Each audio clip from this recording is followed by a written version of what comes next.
Hi everyone, I'm Luke Hector and you're watching the Broken Meeple. This is a YouTube channel about board games where I give reviews, top 10s and my honest opinions, regardless of the consequences. Get on with it. Finally, some more content. It's 27 degrees outside in the UK. Jesus Christ.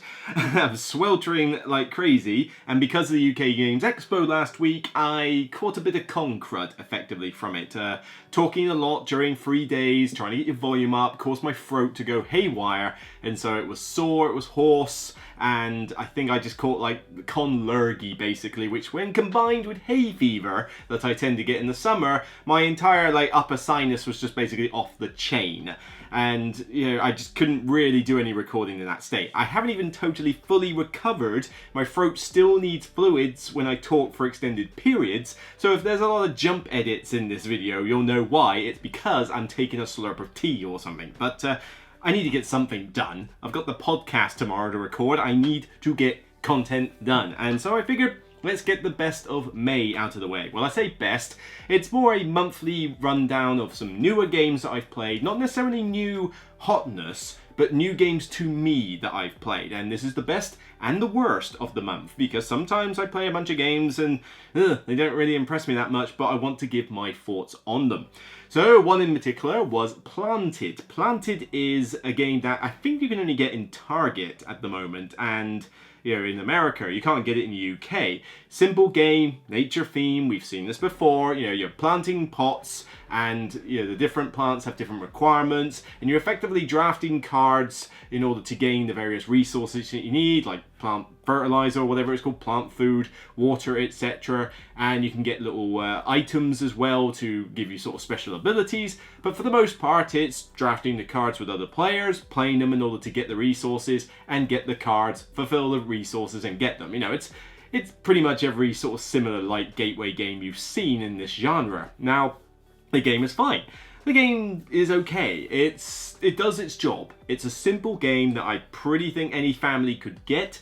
We played it at 2-player, and I don't think it works as well at 2-player. I think you need a couple, like 1 or 2 more players. And the problem is that the display of cards does not cycle through enough in lower player counts. In fact, we had to house rule that in the games we played, at the end of every round, 2 cards scrapped to keep that supply of cards, those plants, going. If you have only 2 players and you don't use that rule, that supply is going to get pretty stagnant. Other than that though, it looks good, it's got nice components for the price point, and I can see why it would be a simple family game, but I am going to suggest that maybe you don't try to go on eBay or like on some crazy secondhand scalping market to try and get yourself a copy. It's good, it does its job, I can recommend it, but I don't think it's a must buy. You can live without it, you've seen these mechanics before, it doesn't really give us anything new, it's just good, pretty cheap, does the job. What more do you want really? You know, that's good enough for a game. It's just not Target. You know, the fact that it's in Target and people are like, oh, where can I possibly get a copy of this game because I don't shop in Target in America?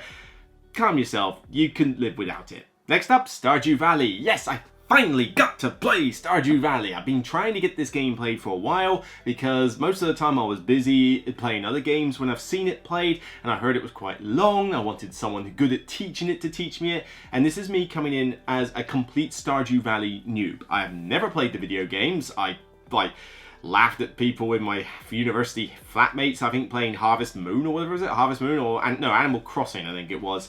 And I remember playing it a little bit just to sort of like whatever. I was kind of like trying out new things at that point, but yeah, it's not a game series that's for me. And Stardew Valley never really won me to want to play it as a console game either. So the board game coming out didn't lure me in because of its theme. It was just like, oh, okay, a co-op game based on a computer game with nice little colourful aesthetics. Okay, I'm down for it. We don't get a lot of co-op games these days, at least not proper co-ops, as opposed to just something you play solo and occasionally friends turn up. But, you know, a proper co-op was on the cards. Now, I was expecting something a little bit simpler than what I got in terms of rules and length. There's a decent amount of rules that this game teaches with how you use the cards, how friends work, how the fishing mechanic works, what the objectives are, etc., how mining works. But then on top of that, this game is long. Oh my word, is this long? We didn't even finish it in time. I think we did another game beforehand, so we didn't start it at the beginning of our usual 4-hour club nights. but we started it probably within the 2.5 to 3 hour mark of that, and we still didn't get anywhere near finishing the game. That is too long. This game is crazy long. And this is not just, oh, we took forever. No, you have discussions to do, but, you know, you've got lots of things to resolve, and the game just goes round after round after round, and, you know, you are going to discuss things. This is how it works in a co-op, but I was hoping that this game would be like a kind of 60 to 90 minute affair. It really isn't. This game just goes on and on and on. Way too long. Sounds a bit like the video game in that respect. But, you know, it's colourful and it's a cutesy theme, and I was getting into, you know, the theme of like, oh, I'm going to grow some crops here and I'm going to do a bit of fishing there, but it still feels very mechanical to me. I mean, the growing of crops is basically just grow them in a line, and then you get them and then you instantly spend them to get friends who apparently want random gifts from you, like the occasional flower, mushroom, or shiny trinket. I don't know, these are kind of weird that you're sort of buying these friends. That just sounds like slavery with extra steps. Ooh la la, someone's gonna get laid in college. And then you've got, you know, the 3 different types of fishing that all work the same. It's just 3 different locations, and mining is basically just a luck mini game with going through the different floors. And the game is pretty punishingly hard, actually. Those objectives that you draw, plus what you've got to basically fulfill the requirements of a guild hall that you're building or something like that. And the objectives that you need to do can horribly clash with each other if you're not careful. I mean, we had a couple of objectives that pretty much focused on the mining part. So whoever's doing mining is basically doing that religiously, and if we can't do well on that front, then you kind of tank the whole game. But even then, you don't really have much of a differentiation between other players. You know, I'm the farmer, you're the miner, you're the fisherman. And that basically just means that occasionally you're going to be the one that mainly does the farming, you'll mainly do the fishing, you'll mainly do the mining. But everybody can do the same thing as each other. Unless you get to unlock your special items, which basically just let you do the action a slight bit better, it's not really that much different. I mean, I can go fishing if I want, and also for a game that takes nearly 3 hours plus to finish, do I really want the whole game just to be me going, I'll get a friend, go get some crops, water crops, go get a friend, water crops, water crops, go water friend. Yeah. It didn't like, I didn't hate the game, but I probably wouldn't even call it bad, but it was just kind of, I don't know, it gives off the expectation of one thing and ends up being another, and what it ends up being isn't what I wanted from a co-op game like this. So it's popular with some fans, but I know it doesn't get a huge amount of buzz. I can see why. I think it kind of is just one of those passion projects that's like, cool, it exists, and if you're a die-hard Stardew Valley fan, then you'll probably get more enjoyment out of it than I did. But yeah, I can see that this is one that I would just skip. You got a problem with cartoons? So next up we have Aqualin. This is a 2-player Cosmos game, and I tend to like that range of games from that publisher. But essentially this is an abstract game where 2 of you are going head-to-head laying down tiles, and the tiles have got 2 aspects to them. They have a fish creature on them, but they're also different colours. And what you essentially do is that you're placing them on this grid in order to line them up so that you've got big groups together of whatever it is you're going after. One player is interested in the fish creatures, the other one's interested in colours.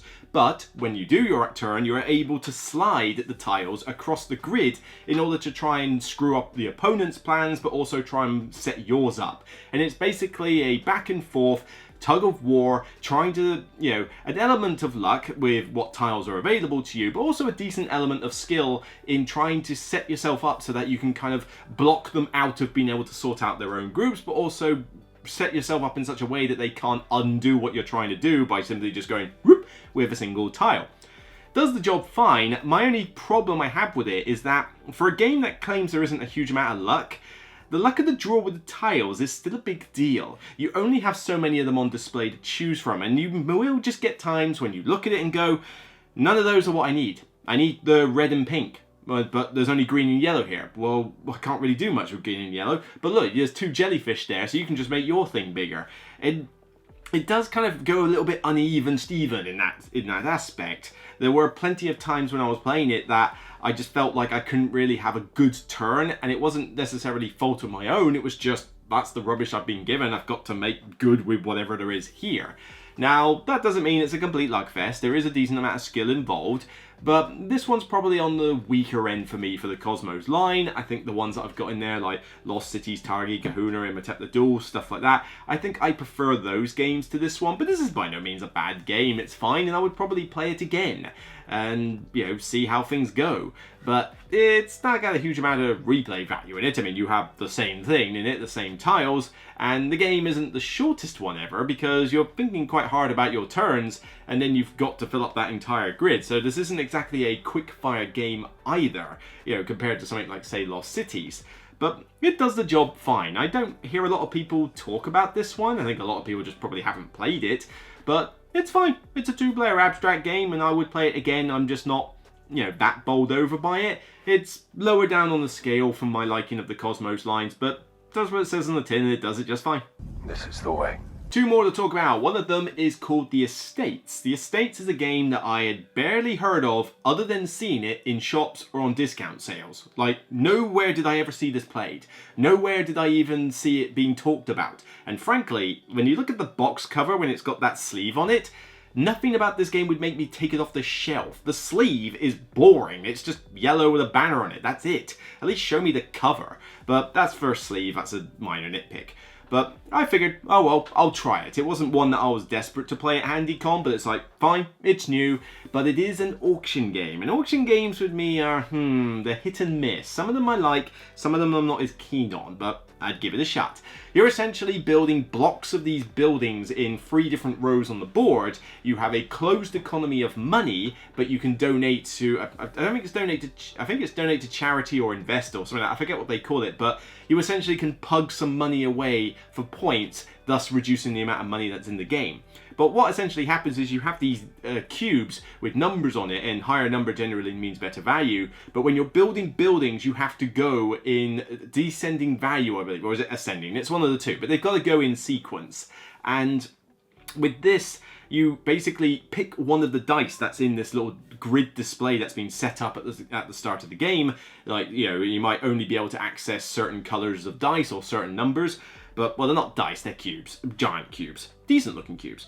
But you decide, right, I'm going to auction off the 4 green to people. And, you know, when you place the first one of a colour, you can get the share for that particular colour, so that you're the one that's going to score or lose points, more on that in a minute, later on.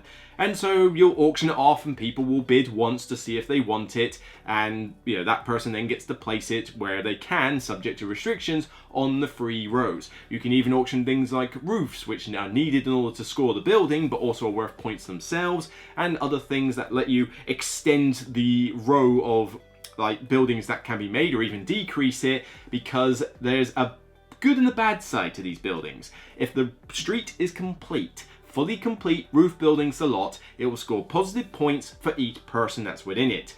But if it's not complete, they're all negative. So it is possible to finish this game with a negative score, and on that basis, know that this is quite a mean game.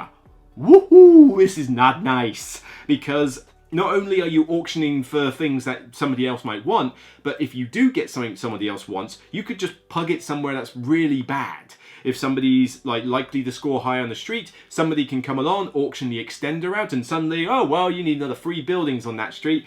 Welcome to negative points. Oh, you see this doubler hat here? Well, I'm going to put it here. It's worth double negative points for everybody. And I killed Sparky too. Yeah, this is a little mean and a little bit anger-inducing at times. This definitely would be like on a top 10 list for anger-inducing games.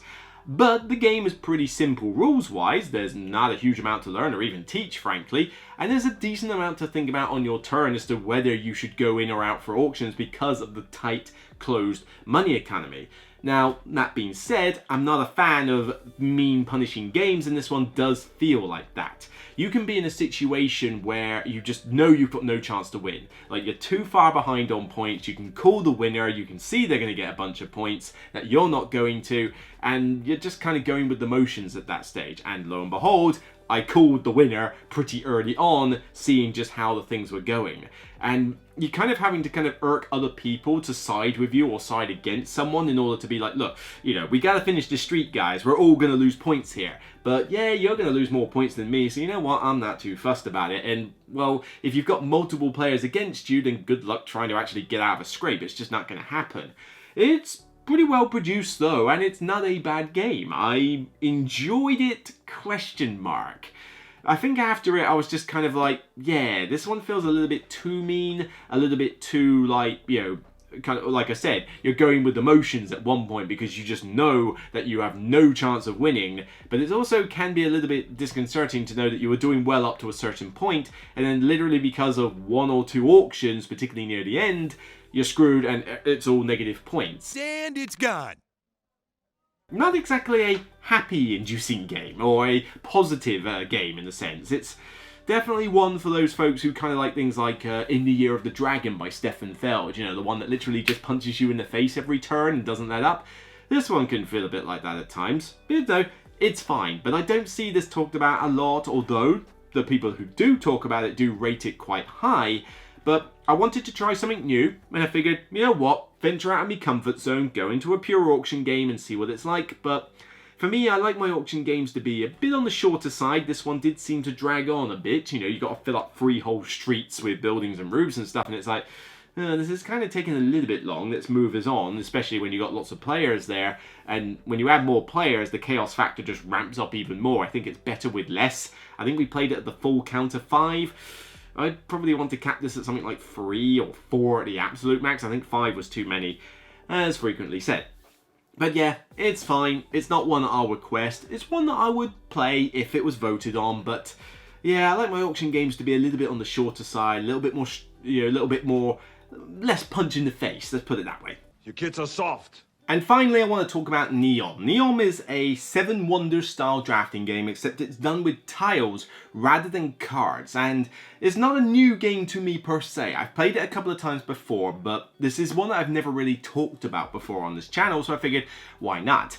Now, my friends really like this game. This is one of their more favourite drafting games. For me, I find it fine. I find it decent, and I will play it. I'd say it's good. But when comparing it to something like 7 Wonders, 7 Wonders basically stomps all over this one. Like, there is no contest. But the idea is that it's a city building game. So you have tiles that represent like residential, commercial industry, like you've seen in games like Suburbia and that, and you draft these tiles with other players, and there's placement restrictions on how you can play them. So they all have roads in different configurations, and the roads must always link back to the central tile. So you've got to make the city, you know, obviously logically make sense. But your point scoring will be based on where certain tiles can go, like putting residential next to industry is a bad idea. But you also have to manage money, which allows you to buy resources from neighbors. Industry provides you with resources, you know, and there's special tiles that grant you special abilities. But as well as the city building, it's got this cool little resource system where there's like a sort of like tier 1, tier 2, tier 3 resources. And you never actually have resources that you spend other than money. But basically, like in 7 Wonders, you have access to the resource. And it thematically works. You know, if you get like sand or whatever, and you can make glass later. It's that kind of like evolution. But if you have access to the resource, then some tiles that have that as part of the cost, you can play the tile. If you don't, but your neighbors do, you can pay them money in order to utilize the resource they have, similar to the 7 Wonders trading rule. But the game itself is good fun. You play through, I think, 3 rounds, like 3 eras. You do the tile placement, you get your city down, and then you total up all the points at the end, see who wins. This is definitely harder to learn and longer to play than 7 Wonders is. 7 Wonders is a breeze by comparison. It's not that this one has too many rules, it's just the graphic design in this is somewhat horrible. A lot of the iconography is not intuitive. There is a ton going on those little square tiles that it's kind of tricky to sort of deduce, you know, from all of them, especially looking at your board where everything is. And on top of that, the rulebook, not the best written rulebook, but in order to get the idea of what all these different tiles do for their special abilities, again, a lot of them are not intuitive, it just has 4 pages of text where every single tile is color-coded by whatever color it happens to be. Now bear in mind, this is a page with a wall of text, and every little paragraph of 2 lines is a different color. This is basically Rainbow Road if you took it and shoved it on a page and typed all over it. It is painful on the eyes. Trying to reference anything in that section is horrible. Not something I'm keen on doing, but you have to do it, and there's no easy reference aid for players. This game is a good game, but when I played it, it got sold out of my collection quite quickly because, well, firstly, my friend liked it more, but also it was just too clunky. And that is one thing about this game. This is not smooth. Compare this to other drafting games, Sushi Go, Seven Wonders, and various others that are in this lightweight category. It is not a smooth drafting game, but it's a more meaty one. There's definitely more going on here than in Seven Wonders, and certainly if you want a bit more meat in your drafting game, it's here. I mean, not only do you want the tiles that get you the stuff you need, but then you've also got to consider your road network on your board, and whether you're going to close bits off. You won't fill up the whole grid, at least I don't think you should, and you know, you might get a crossroads. Well, great, but it doesn't give you a great ability. But yeah, it's a crossroad. I kind of need a crossroads right there. Then there's another tile that comes up. It's like, this gets me like 20 money as an instant. That's fantastic. Except it goes off into a corner and means I won't be able to build in that entire section. Oh, I don't know if that's worth it. It's very difficult to hate draft in this game because there's just too much like, ow, my eyes going on at everybody else's board that you are kind of playing this game mostly as a solitaire thing, but it is cool to trade from your neighbors, and of course there is, you know, a little bit of interaction now and again. The disaster tiles, though, are one thing I'm not so keen on. There's some disaster tiles like fire, flood, police, crime, or whatever that get shuffled into the mix, and if you take it, the effect happens to everybody else, and the effect is detrimental based on what they've built. This can either be like so inconsequential that it doesn't really matter, or it can be devastating to what people are doing, and I'm not a fan of like big swings of this. Especially when you get given a situation where you would like to take a tile that you really want, but if you don't take the disaster tile, you know that you're going to get screwed by it, and it's like, well, I wanted to do this, but I'm kind of forced to deal with these disasters. It's one aspect of the game that is small in terms of its rule set, but it's pretty major in terms of its impact, and I do wish they were taken out. You know, overall, Neom is a good game. I think when I don't know if I reviewed it, but I was kind of like 7 out of 10, maybe 6 out of 10. It's good, I'll play it. And certainly when I go visit my friends, if they want to play it, I'll be like, cool, I'll play it, that's fine. Just make sure they teach you all the bits about scoring at the end and how you get negative points, because that stuff's rather important, guys, you know. But yeah, it was a bit of a weird second teach. But the game itself is decent. But compared to a lot of other drafting games, it doesn't come anywhere close to the caliber that we have these days, and that's probably one of the reasons why this one never took off and why I think it's out of print. You know, graphic design, too much going on, quite clunky, and like doesn't really measure up to other drafting games out. And you know, I mean, people will have Seven Wonders, they'll have Paper Tales, they'll have It's a Wonderful World. I don't even like Paper Tales or It's a Wonderful World, but you know, I would imagine that fans of those games are going to look at Neom and go, yeah, I'd rather play this one. It just maybe overreaches itself a little bit. But like I say, it's a good game. Just could have been great if it just maybe streamlined a few aspects, and certainly if they improved the graphic design. But not a bad game for sure. So there you are. There's a roundup of the games that are new to me that I've played in May. And yeah, not a lot of ones that really took my fancy, to be honest. Although, maybe 1 or 2 exceptions, but bearing in mind that with these best and worst of the months, I'm doing games that I'm typically not reviewing. So, you know, as I look at my display over there, Explorers of the North Sea. I'm not doing a review, but I talked about it on the podcast recently, so no real point doing it a second time. The Number, I played it, the new Repos production game, that is getting a quick draw review, so I don't want to mention it here. But then as I look at other ones, I mean, what else have I played? Seven Wonders Duel, Floriferous, Through the Ages, Wayfarers of the South Tigris, Splendor, Hegemony, Meadow, Dune Imperium. Actually played Dune Imperium with both expansions, and yes, I said I was going to try it with both expansions to see if it would win me back, and it's an improvement, I guess, but nope, it doesn't quite win me back. The problems that Dune Imperium has are still there. They're just slightly better than they were before, you know. But that being said, it is an improvement, and if I do play Dune Imperium again, I would demand to have both expansions in the game. Moon, I'm doing a quick draw review for that as well, so you'll get my thoughts there. But there should be some more choices when it comes to June's month, because obviously June will include the games I've played at UK Games Expo, and if they're not getting reviewed by me at that point when I come to do the June best and worst of the month, then you will no doubt hear about some expo choices there. But yeah, that's for another time. So hopefully my voice wasn't too off-putting. Hopefully this episode was fun for you, and take care. And remember, as always, check out the rest of my content, including the UK Games Expo review when that goes up. That'll be on a podcast episode. But until next time, just check out more content on the show, and thanks for bearing with me for the slight hiatus while my throat is still getting back to normal. The heat and the summer does make recording quite tricky for me from a health perspective, but show must go on. But I'm definitely more like on all four cylinders when it comes to the winter and autumn months. Summer, I just hate summer. I really, really hate the summer. But, well, onwards and upwards. So until next time, remember, regardless of whether 27 degrees would bother you or not, especially when you haven't got air conditioning, it's still only a game. Bye for now.